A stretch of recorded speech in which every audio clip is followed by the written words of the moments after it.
В този епизод на библейски факти ще видим едни от най-злите императори, съществували по време на ранната църква. Много светии си дадоха животът заради Евангелието. Гонението при Галиен.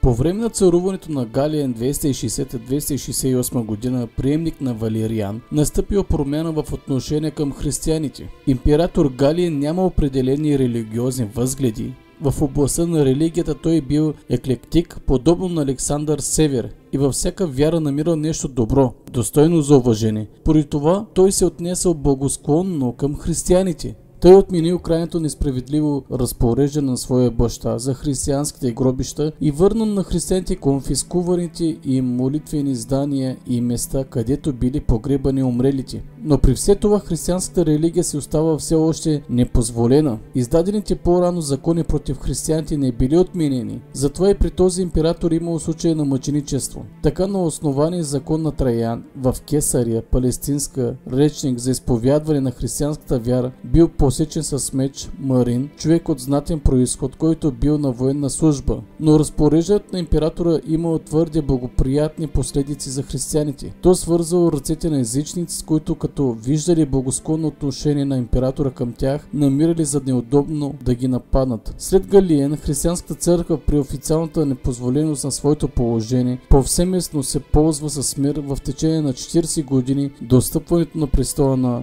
Диоклециан.